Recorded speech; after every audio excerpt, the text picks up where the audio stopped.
I do agree with the Assemblywoman Spate, by saying that this bill does not necessarily allow new procedures or things that were never legal to begin with. But I do look at this as a shield, okay? I look at this as a provider of services legal shield.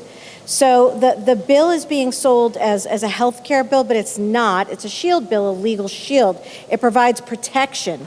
It wraps protections around providers, institutions, hospital systems, insurers, and organizations engaged in what the bill now defines as, quote, reproductive health care activity. So it protects against licensing consequences in New Jersey based solely upon engaging in that activity, protects against adverse insurance actions. It limits cooperation with out-of-state investigations. It restricts subpoenas, warrants, wiretaps, extradition requests, and investigative assistance related to conduct that is lawful here within the state of New Jersey. But it's confusing to me because the language changed at some point. The bill moved away from repeatedly using the politically unpopular terminology that caused public backlash when they were talking about gender transition of minors, et cetera. And that language went away and now is just under a broad umbrella here. But one of the most remarkable things about this bill is that it doesn't specify who can be protected. It doesn't say minors, it says persons or people. It doesn't say adults, it doesn't say minors. That's incredibly problematic to me. And here's why. So adults can make adult decisions. That's their right. This bill doesn't change who can make the decisions and who can't make the decisions. What I'm saying is we have in this state, I believe erroneously, but that's not what we're debating today, I believe erroneously that children should not be making life-altering medical decisions.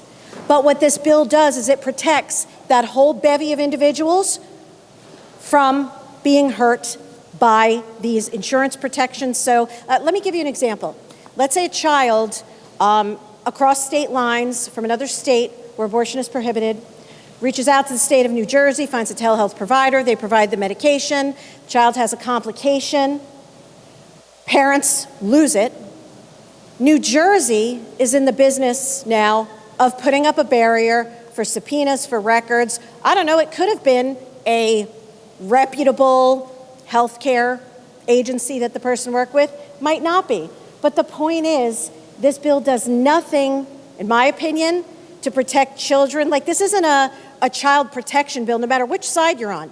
If you're on my side of the aisle, you want to protect children for one reason. If you're on the other side of the aisle, you might be looking at it from a different angle. I'm saying that when we worry about protecting institutions, insurance companies, and everything of the like, that is extraordinarily problematic to me. I cannot support any legislation that puts any kind of legal armor around providers before it places protections around children. We don't do a fortress here around institutions. This legislation is a little wild to me because New Jersey does not have the right to shield providers from consequences from their actions or put up roadblocks, especially when we're talking about minors, abortion, no parental notification, especially when we're talking about gender transition procedures. You're going to hear a lot from my colleagues that look at this bill from different angles. That was my angle for this bill. We don't protect institutions, we protect people. This bill ain't it. Thank you.